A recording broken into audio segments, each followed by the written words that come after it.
प्रिय छात्रों नमस्कार, आप सभी का एनसीईआरटी मैथ्स में स्वागत है। आज हम पढ़ेंगे प्रश्नावली 1.1 का चौथा प्रश्न। 1 से 3 तक के जो प्रश्न थे वो पहले वीडियो में हम लोग पढ़ चुके हैं। आज हम पढ़ेंगे इस चौथे प्रश्न को और पांचवें प्रश्न को। चलिए हम लोग पहले चौथा देखते हैं। कह रहा है यूक्लिड विभाजन प्रमेयिका का प्रयोग करके दर्शाइए कि किसी धनात्मक पूर्णांक का वर्ग किसी पूर्णांक m के लिए 3m या 3m+1 के रूप का होता है। इसमें आपको क्या करना है, इसमें यूक्लिड विभाजन प्रमेयिका का प्रयोग करना है। ये तो बात कंफर्म हो गई। उसके बाद से आपको क्या करना है, यहाँ देखिएगा, कह रहा है धनात्मक पूर्णांक का वर्ग, यानी जो भी आप पूर्णांक लोगे उसमें उसका वर्ग प्रूफ करना है। क्या करना है, तो उसका वर्ग प्रूफ करना है। किसके बराबर होना चाहिए, तो किसी पूर्णांक m के लिए 3m या 3m+1 के रूप का होना चाहिए। यानी आपको जो है कि किसी पूर्णांक का वर्ग इसके और इसके रूप का होता है, प्रूफ करना है। तो इसमें हम एक स्टेप बताते हैं, उसको फॉलो करना है। आपको सबसे पहले जो प्रूफ करना है उसको मान लेते हैं। इसमें धनात्मक पूर्णांक का वर्ग प्रूफ करना है, इसलिए यहाँ हम लिख देंगे यहाँ पर कि माना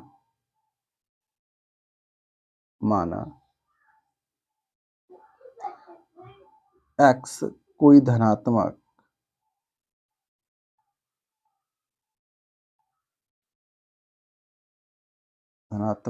पूर्णांक है।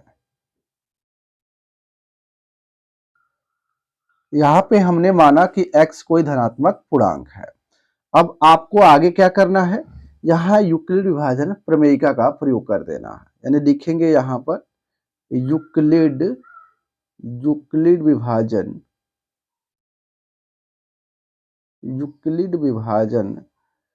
प्रमेयिका। यूक्लिड विभाजन प्रमेयिका से देखिए, यूक्लिड विभाजन प्रमेयिका का हम प्रयोग करेंगे। तो देखिए यहाँ पर हम सूत्र एक बार लिख देते हैं, उसके बाद प्रयोग कर देते हैं। यहाँ पे सूत्र होता है a बराबर BQ+R, जहां R जो ये है शेषफल होता है, Q कोई पूर्ण संख्या होती है, B पूर्णांक होता है और A भी पूर्णांक होता है। अब यहाँ पे समझना है, ये जो A है यहाँ पर ये हो जाएगा, एक की जगह पर हमने x मान लिया है इसलिए हो जाएगा x, और b की जगह ये देखिए 3m+1 प्रूफ करना है, तो ये हो जाएगा 3 Q+R। ये हो गया। इसको आप चाहो तो इक्वेशन नंबर 1 बना सकते हो। अब यहाँ से क्या होगा, यहाँ पे 3 देख रहे हो आप, ये भाजक का काम कर रहा है क्योंकि इसी का हम भाग देते हैं इसमें। ठीक है, तो ये 3 जो है कि भाजक का काम करता है। तो आपको यहाँ से याद रखना है कि यहाँ पे भाजक कितना है, तो भाजक है 3। अब बताइए 3 भाजक का अर्थ है यानी जिससे हम भाग देते हैं उसी को भाजक कहते हैं। यानी मान लीजिए यहाँ पे आप 20 से भाग दे रहे हो, यहाँ पे मान लीजिए 4 से आप भाग देते हो, तो ये 4 ही भाजक कहलाता है। अगर 4 पच्चे 20 हो जाता है, ये ठीक है। लेकिन आप यहाँ पे देख पा रहे हो कि 4 का टेबल पढ़ रहे हैं हम लोग, तो यहाँ से जो है कि शेषफल जो है कि 0 आ रहा है। शेषफल कभी भी 4 नहीं आ सकता, 4 से न तो अधिक आ सकता है। इसका अर्थ यहाँ है, अगर भाजक 3 है तो शेषफल कभी 3 नहीं आ सकता, न 3 से अधिक आ सकता है। यानी r ही जब शेषफल है, इसका मतलब r के जो संभव मान होंगे वो कौन कौन से होंगे, तो 0 भी हो सकता है, 1 भी हो सकता है और 2 हो सकता है, लेकिन 3 नहीं हो सकता। तो r के मान निकल गए, यानी r के जो संभव मान थे वो निकाल लिए हम लोग। अभी r का मान हम समीकरण नंबर 1 में रखेंगे। यानी यहाँ पे हम लिखेंगे कि यदि r बराबर 0 तो x बराबर 3q, क्योंकि यहाँ r की जगह 0 रखेंगे तो ये 3q हो जाएगा। थोड़ा सा ऊपर कर लेते हैं। चलिए यहाँ पे आपको क्या करना है, अब r बराबर 1 रखना है।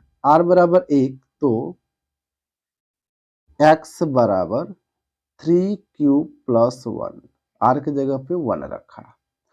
r बराबर जब 2 रखते हैं तो मिलेगा x बराबर 3q+2, ये हो जाएगा, ये हो गया।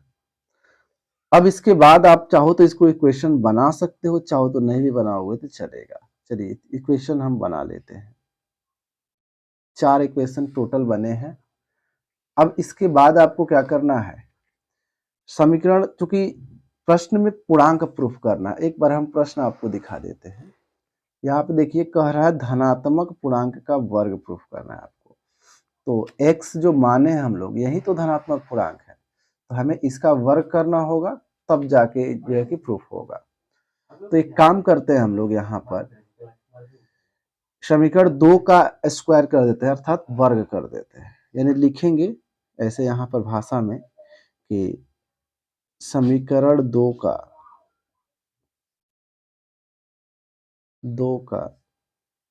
वर्ग करने पर, समीकरण 2 का जब वर्ग करेंगे तो दोनों पक्ष का वर्ग होगा, इसलिए यहाँ पे हो जाएगा x का स्क्वायर बराबर 3q का होल स्क्वायर। अब यहाँ ध्यान से आप देखिएगा, चूंकि हमें 3m के रूप में प्रूफ करना है, इसलिए यहाँ पर ये देखिए 9 हो जाएगा, ये q स्क्वायर हो जाएगा। लेकिन हमें तो 3m के रूप में प्रूफ करना है, तो इस 9 को तोड़ सकते हैं, 3 इंटू 3q स्क्वायर, इस तरीके से आपको तोड़ लेना है। इस पूरे के जगह पे m लिख देना है, 3m यहाँ लिख देना है, जहां m बराबर 3q स्क्वायर, ये हो गया x स्क्वायर बराबर 3m। एक तो प्रूफ हो गया, अब दूसरा भी करते हैं हम लोग।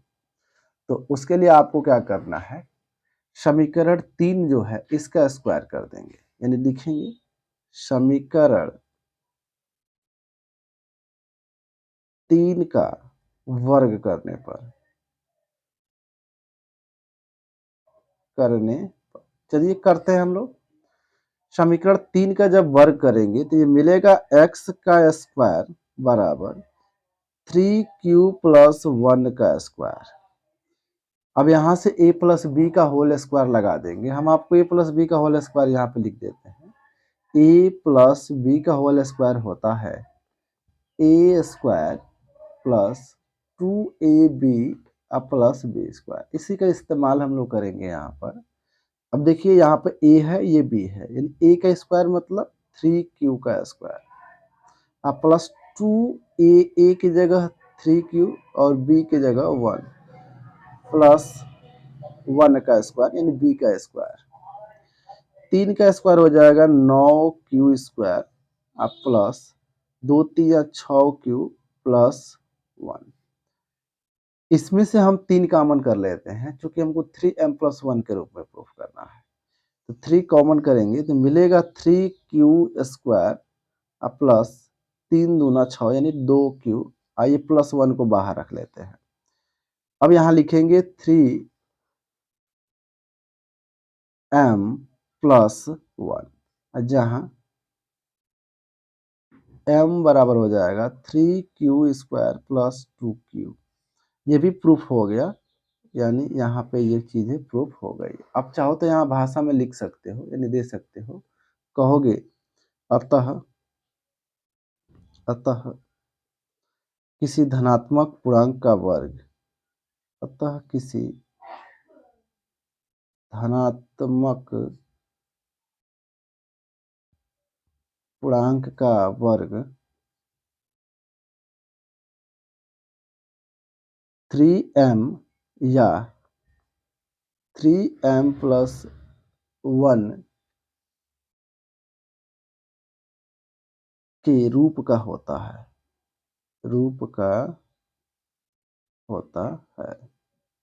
प्रूफ्ड। ये हम लोग प्रूफ कर लिए इस क्वेश्चन को। अब हम लोग अगला क्वेश्चन देखते हैं। 5वां प्रश्न है कि यूक्लिड विभाजन प्रमेयिका का प्रयोग करके दर्शाइए कि किसी धनात्मक पूर्णांक का घन 9m प्लस 1 या 9m प्लस 8 के रूप का होता है। पिछले जैसा ही है, इसमें भी हमें युक्लिड विभाजन प्रमेयिका का ही प्रयोग करना है, और इसमें जो है एक चेंज है कि उसमें वर्ग कहा था, इसमें घन हमें प्रूफ करना है। किसके रूप का होना चाहिए, तो 9m प्लस 1 और 9m प्लस 8 के रूप का होना चाहिए। तो चलिए हम लोग स्टार्ट करते हैं। वैसे ही बनाएंगे हम लोग, इसमें लिखेंगे कि माना x कोई धनात्मक पूर्णांक है। यहीं से स्टार्ट करते हैं। माना x कोई धनात्मक पूर्णांक है। हम लोग x को धनात्मक पूर्णांक मान लिए, यानी यहाँ एक यूक्लिड विभाजन प्रमेयिका का जब प्रयोग करेंगे, चलिए लिख ही लेते हैं। यूक्लिड विभाजन प्रमेयिका से अभी अभी हमने बताया पिछले क्वेश्चन में यूक्लिड विभाजन प्रमेयिका के बारे में। यहाँ पे आपको क्या करना है, क्योंकि पूर्णांक x है इसलिए x बराबर हो जाएगा, यहाँ b की वैल्यू फिक्स है यानी 9 है, यहाँ 9 रख देंगे यानी 9। यहाँ पे q हो जाएगा 9q प्लस r, जहाँ r एक शेषफल है। यहाँ चाहो तो लिख सकते हो, जहाँ r बराबर शेषफल, ये हो जाएगा। इसको इक्वेशन नंबर फर्स्ट बना लो, थोड़ा सा जगह कम पड़ गया, इक्वेशन फर्स्ट हम लोग बना लिए। अब आपको यहाँ से क्या करना है कि r के मान निकालने हैं। यहाँ पे चूंकि भाजक जो है, b को ही भाजक कहते हैं, क्योंकि भाजक जो है कि 9 है, तो भाजक 9 के होने का अर्थ है कि जो शेषफल होगा मतलब r का जो मान होगा, इसलिए r बराबर 0 हो सकता है, 1 होगा, 2 होगा, 3 होगा, 4, 5, 6, 7, 8, लेकिन 9 नहीं होगा, क्योंकि 9 से ही जब भाग दोगे तो 9 कैसे आएगा शेषफल, ना अधिक आएगा। ये शेषफल हो सकते हैं, देखिए होंगे नहीं लेकिन हो सकते हैं। अगर इस r के मान को रखा जाए तो यहाँ पे देख रहे हो 9 इक्वेशन टोटल बनेंगे, तो आपको 9 इक्वेशन की जरूरत नहीं है, 3 ही इक्वेशन की जरूरत है। तो हम 3 ही लिखते हैं, आप चाहो तो 9 लिख सकते हो। यहाँ लिख देंगे यदि r बराबर 0 तो x बराबर 9q। अब लिखेंगे r बराबर 1 तो x बराबर 3q, सॉरी 9 है ना, 9q प्लस 1। r बराबर 2 तो x बराबर 9q प्लस 2। देखिए कहाँ से आ रहा है, सब यहाँ पे r का मान रख रहे हैं हम लोग। तो ये हो गया equation number 2, equation number 3, equation number 4, यानी 4 इक्वेशन बनाए। अगर आप बनाओगे तो पूरा यहाँ इक्वेशन बनेगा 9 तक, क्योंकि हमको इतने की ही आवश्यकता है, इसमें क्वेश्चन प्रूफ हो जाएगा। देखिए इस प्रश्न में घन प्रूफ करना है, तो घन कर लेते हैं इसका, इन समीकरण 2 का घन करने पर आप यहाँ जो समीकरण बनाओगे उसी का घन करोगे। यहाँ लिखेंगे समीकरण 2 का घन करने पर, घन का मतलब क्यूब होता है, यानी पावर 3 लिख देते हैं, यानी दोनों पक्षों में पावर 3 लिख देंगे, यानी x का क्यूब बराबर 9q का होल क्यूब, ये हो जाएगा। यहाँ पे एक चीज आप विशेष ध्यान रखेंगे, चूंकि 9m के रूप में प्रूफ करना है, तो आप यहाँ से एक 9 को निकाल लीजिए, यहाँ पे अंदर जो है कि 2 9 बच गया है, 2 9 का मल्टीप्लाई करेंगे तो हो जाएगा 81, यानी 81 हो जाएगा, और q का क्यूब तो होगा ही। तो यहाँ से आप लिख सकते हो 9m, और यहाँ लिखोगे जहाँ m बराबर 81 q का क्यूब, यानी जो पूर्णांक का घन था वो 9m के रूप का होता है, ये प्रूफ हो गया, लेकिन बाकी अभी 2 और बाकी है। चलते हैं समीकरण नंबर 3 का स्क्वायर करेंगे, यानी तीनों का बारी बारी से स्क्वायर कर रहे हैं, क्यूब करेंगे। यहाँ लिखेंगे समीकरण 3 का घन करने पर करिए तो मिलेगा x क्यूब बराबर 9q प्लस 1 का क्यूब, 9q प्लस 1 का क्यूब।